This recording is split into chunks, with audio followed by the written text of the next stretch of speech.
साक्षी शर्मा जी, हरिद्वार से। राधे राधे गुरुदेव। गुरुदेव, आप बताते हैं कि हम जहाँ हैं, जो अपने रोल है बाहर से सब करना है, अंदर से असंग रहना है बस। गुरुदेव, हम तो कहीं जाते हैं तो वहीं का रंग आ जाता है, वही क्योंकि बातें, भजन की खान-पान कमी अच्छा। है। भजन की कमी है। जब भजन आप करेंगे तो आप में क्षमता आ जाएगी कि बहुत अच्छा व्यवहार करना। जैसे हम किसी की बहन है, किसी की पत्नी है, किसी की माँ है, किसी के अलग अलग संबंध है, बिल्कुल धर्मयुक्त व्यवहार करना, लेकिन किसी से राग ना रखना। जित संग दोषा, किसी के संग का प्रभाव हमारे ऊपर न पड़ना। ये तभी हो सकता है जब हमको भजन करेंगे और भजन से हमें ज्ञान प्राप्त होगा। अभी हम अज्ञान की दशा में है। देह भाव में तो हम जो करते हैं वो देह भाव से करते हैं, या ब्रह्म भाव हो या भगवत भाव हो। तभी तो देह भाव है। तो देह भाव में जिस रंग में जाओगे रंग जाओगे। ब्रह्म भाव में सब नौटंकी हो रही माया की। नौटंकी में थोड़ी देर के लिए राजा बना, थोड़ी देर के लिए रानी बना, तो राजा रानी तो नहीं हो गया, जानता है 2 घंटे के लिए। तो ऐसे ही हम 50-60 वर्ष के लिए स्त्री बन गए, पुरुष बन गए। ये नाटक चल रहा माया का। तो यदि हम भजन करते हुए नाटक को सही निपटा ले गए तो उसका डायरेक्टर है ना, वो हमको इस नाटक से हटा के अपनी लीला में ले लेगा। हमें भगवत लीला में सम्मिलित होना, भगवान के धाम में। ये मरण लीला, दुख लीला, बिछुड़न लीला, विपत्ति लीला, बार बार जन्म मरण, ये सब जब ये बात समझ में आ जाएगी। अभी संसार अच्छा लगता है ना, हाँ, तो फिर अभी संसार अच्छा लगता है, भोग अच्छे लगते हैं, रिश्ते नाते सत्य लगते हैं। तो अभी अज्ञान है ना, इसलिए नाम जप करो, सत्संग सुनो और शास्त्रों का स्वाध्याय करो और धर्म आचरण रखो। अगर आचरण अपवित्र हो गए तो फिर भजन में रुचि ही नहीं होगी। पापवंत कर सहज स्वभाव, भजन मोर ते भाव न काऊ। पापी मन का स्वभाव होता है भजन में रुचि न करना। तो हमारे शरीर से कोई पाप न हो, निरंतर नाम जप का अभ्यास करें, फिर हमको ये ज्ञान हो जाएगा कि हमको कैसा रोल करना चाहिए। अभी रोल नहीं, अभी सत्य है, सत्य में है लगता है जी।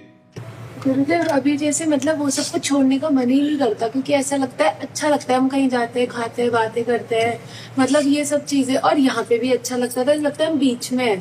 और अगर हम कहीं बाहर गए पार्टी में कहीं पे और हम फिर नाम जप करते हैं तो ऐसा लगता है हम बहुत फेक है। मतलब एक तरफ तो हम कहाँ हैं और हम नाम तो फिर और गिरते हैं, फिर और दूरी आ जाती है। हाँ, पर धीरे धीरे धीरे धीरे सत्य को पकड़ने की कोशिश करो।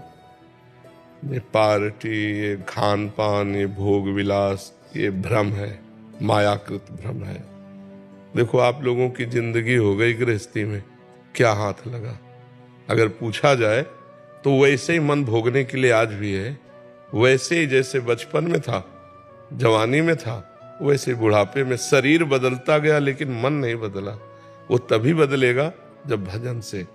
अब सही पूछो तो जैसे अपने लोग हैं ना, कहीं मन लगता ही नहीं, कहीं जाता ही नहीं। जैसे कुछ भी तुरंत एकदम कैंची इतनी प्रवीण 1 मिनट में काट के फेंक दे, भगवान के सिवा कोई नहीं। हाँ, भगवान के सिवा कोई, जो कुछ है वो सब मिथ्या है। हाँ, मिथ्या है, काहे में मन जाएगा। बिल्कुल जैसे कोई गोली के निशाने पे ऐसे हम चलते हैं। हमारा लक्ष्य एकदम हमारे दिमाग में चल रहा है, सबको देख रहे हैं, हंसते जा रहे, सबसे ऐसे करते जा रहे, सब नाटक, सिर्फ नाटक। अभी एकांतिक के बाद हटेंगे, जो ही ऊपर गए तो एकदम पूरी बटन दबाई, पूरा टोटल डिलीट, कुछ रहे, राधा राधा राधा राधा। अगर हम इसमें आसक्त हो जाए, ये मेरा शिष्य है, ये मेरा शिष्य नहीं है, ये धनी है, ये निर्धन है, अभी अभी सब मामला गड़बड़ हो जाए। यहाँ कौन कौन बैठे हैं हमें इससे मतलब नहीं। यहाँ जितने बैठे हैं सब मेरे भगवान बैठे हैं। मेरे भगवान ये रूप रख करके आए, बस ये।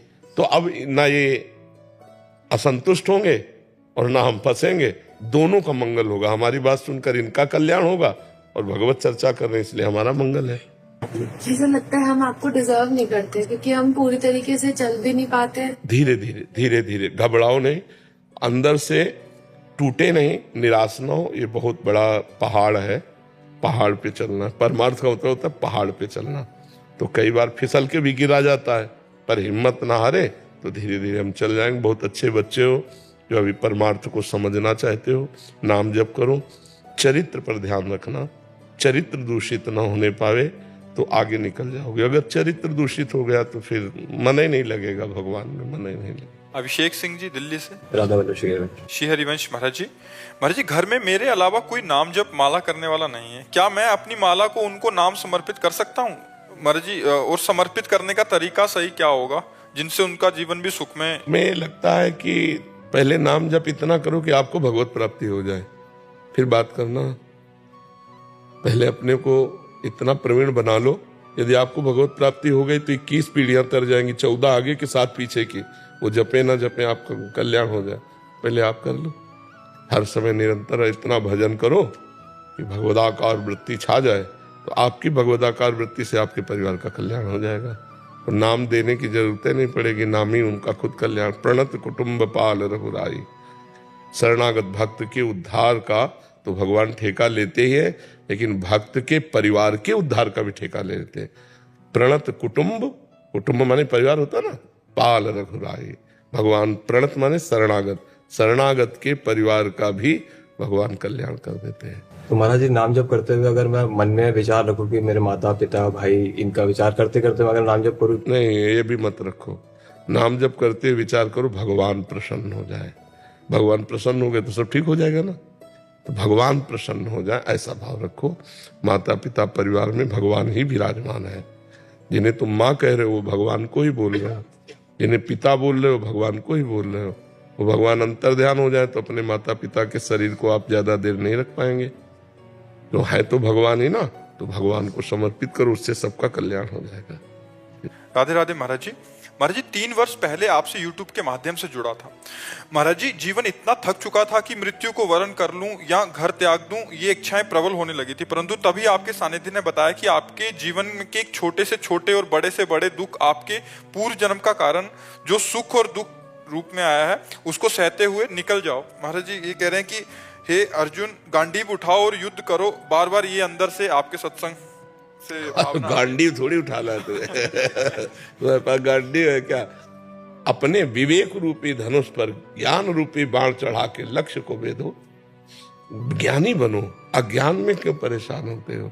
जहां तुम्हें फंसाव आ रहा है वहां विवेक के द्वारा उसे काटो, सुख दुख भोक्ता भाव काटो।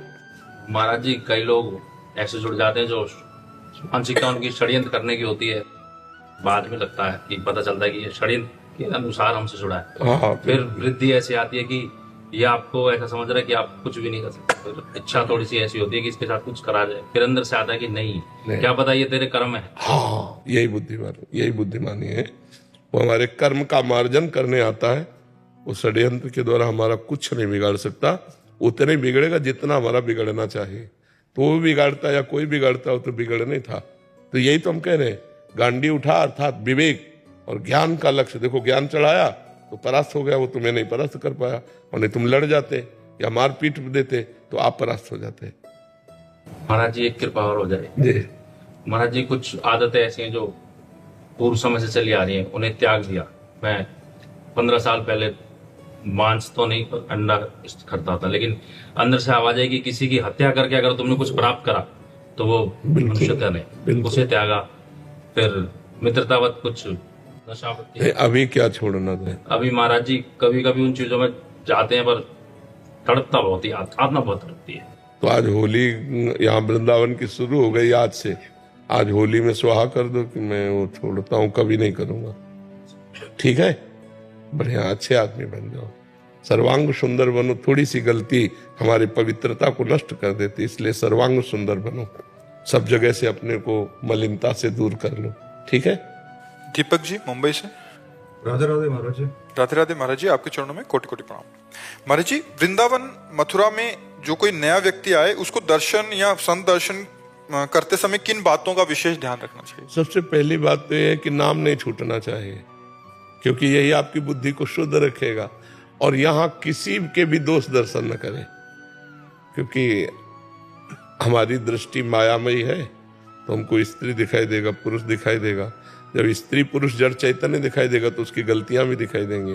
अगर हमें यहाँ किसी के दोष दिखाई दें तो हमें अपने अंदर ताप पैदा करना चाहिए कि बहुत निंदनीय हो, भगवान के धाम में भी आकर दोष दर्शन करते हो। और जो दोष देखा उस दोष का वर्णन तो कभी करे ही नहीं। अगर वर्णन कर दिया तो आपका आना बेकार हो जाएगा। आपके द्वारा अपराध बन जाएगा। वैष्णव धाम में किसी के भी दोष दर्शन न करना, और दोष दर्शन न कहना, और दोष की बातें न सुनना, ये हम सबसे पहला नियम ले। और दूसरी बात है, धाम आदि में है जैसे हम आवे तो हमको जो गृहस्थी के भोग विलासिता है वो नहीं करने चाहिए। अब घर गृहस्थी में तो सब भोगते ही हो, जब धाम आए हो तो ब्रह्मचर्य से रहो, 6 दिन रहो, 2 दिन 4 दिन ब्रह्मचर्य से रहो, और अपने धन की कमाई का ही भोजन पावे, कहीं भी हलवा पूड़ी बटराव ना पावे।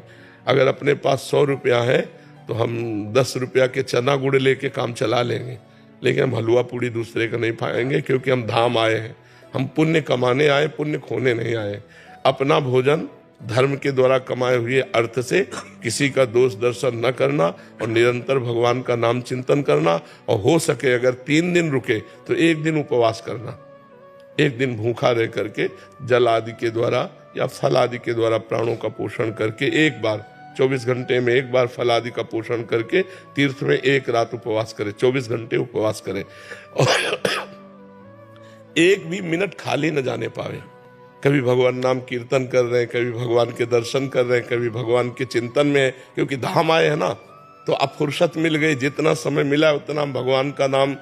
और यहाँ अगर हो सके तो आपको ऐसा लगता हो कि 10 रुपया हमारे पास है जो हम दान पुण्य कर सकते हैं, तो 10 रुपया के 1 किलो बाजरा, आधा किलो बाजरा जो भी मिलता हो ले लिया और पक्षियों में डाल दिया, तो कितने मतलब पक्षियों का पेट भर जाएगा। कुछ न कुछ परोपकार करना चाहिए, कुछ न कुछ दान पुण्य करना चाहिए। धाम में आकर के नहीं है तो हम किसी संत को कोई वस्तु दे देते हैं, कोई सेवा कर देते हैं, हम 1 किलो नमक ला के दे देते हैं कि सब लोग भंडारे में दाल में डाल देना, हम गरीब आदमी, हमारा इतना ही। अगर परोपकार की भावना से, पुण्य की भावना से, भगवत भावना से, आप किसान हो, आप मेहनत करते हो, आप व्यापारी हो, और थोड़ा भी आकर कोई जान ना पावे, छपाओ मती, छुपा के कोई नहीं जान पाया, और आप पुण्य करके चले गए, नाम जप करके यहाँ चले गए, कोई अपराध नहीं किया, तो आपको भगवत प्राप्ति में सहयोग करेगा। ये आपके दुखों को मिटा करके सुख प्रदान। बहुत जगह भंडारे हैं, यहाँ रास्ते में कोई हलवा पूड़ी नहीं, कदापि नहीं, आपको लेने का अधिकार नहीं। आप गृहस्थ हैं, आप खुद कमाते हैं, तो ऐसे करने का अधिकार नहीं, ऐसे करने का अधिकार। यदि आपको ऐसा लगता है कि हम पा लेते हैं तो निकालो 20 रुपया 50 रुपया उसके पास रखो, वहीं रख दो और छोड़ के चले आओ। अगर आपने पाया भरपेट तो आपको अंदाज होना चाहिए कि इतना 100 रुपया में मिलेगा, तो 100 रुपया निकाला वहां रख दिया, चल दिया, तो ये बात तो हो जाएगी। दान मत लो, गृहस्थ हो, दान पुण्य विरक्तों के लिए, गृहस्थ के लिए नहीं। भगवान ने तुम्हें जो दिया है उसी से उतना निर्वाह करो। नमक चना रोटी खा के गुजारा करके चले जाओगे तो पुण्य एकत्रित कर लोगे, हलवा पूड़ी खा के जाओगे तो पुण्य यहीं दे के चले जाओगे। और संतों के दर्शन करने के समय किन बातों का ध्यान रखें? बस हमें अगर भगवत स्मरण चल रहा है तो हमारा दोष दर्शन होगा ही नहीं। अगर दोष दर्शन नहीं होगा और हमारे अंदर अहंकार नहीं, दैन्य भाव से आए जैसे भी दर्शन कर रहे हैं, तो एक एक कदम यज्ञ के समान होता है। हाँ, संत मिलन को चाहिए तज माया अभिमान, जीव जीव पग आगे बढ़े कोटिन यज्ञ समान, ऐसा वर्णन किया गया है। तो संत दरस जिम पातक टरे, दर्शन मात्र से पापों का नाश होता है। पर हम संत को भगवान का भाव रखें, मनुष्य ना माने तब। जैसे एक पत्थर है जिसे हम पत्थर मानते हैं और एक पत्थर है जिसे हम भगवान मानते हैं, तो पत्थर मानने से हमें कोई लाभ नहीं मिला, लेकिन जब उसी को हमने भगवान माना, पाषाण मूर्ति को, तो हमारे भाव बनने लगे, हमें पुण्य मिलने लगा, हमारे लाभ मिलने लगा। एक मनुष्य है और मनुष्य रूप में एक संत है, उसे हम भगवान का दर्जा दें। सातों सम्मोह में जग देखा, मोते अधिक संत कर लेखा। भगवान कह रहे हैं ये मेरे भगवान के निज जन है, तो भगवान के स्वरूप है, तब दर्शन का हमें लाभ मिलेगा। कहीं कोई दोष दर्शन न हो, कहीं कहीं उनकी अवहेलना न हो जाए, शांत भाव से दर्शन किया चले गए। ज्यादा देर संतों के पास नहीं टिकना चाहिए, क्योंकि हमारी मलिन बुद्धि है, कोई न कोई मलिन दृश्य न देख ले, कोई न कोई मलिन संकल्प ना कर ले, तो हमें अपने भाव बचाने के लिए सत्संग सुना और उसी का मनन किया, एकांत हो गए, तो हमें ज्यादा अपराध बनने की संभावना नहीं रहेगी। नहीं तो मनुष्य शरीर है और संतों की ऐसी लीलाएं हैं कि हम समझ नहीं पाएंगे किस धरा से कौन सी बात कर रहे हैं, किस धरा से कौन सी चेष्टा कर रहे हैं। फिर हमें लगेगा कि यार ये तो ऐसे ही है, तो हमारा दोष दर्शन बन जाएगा।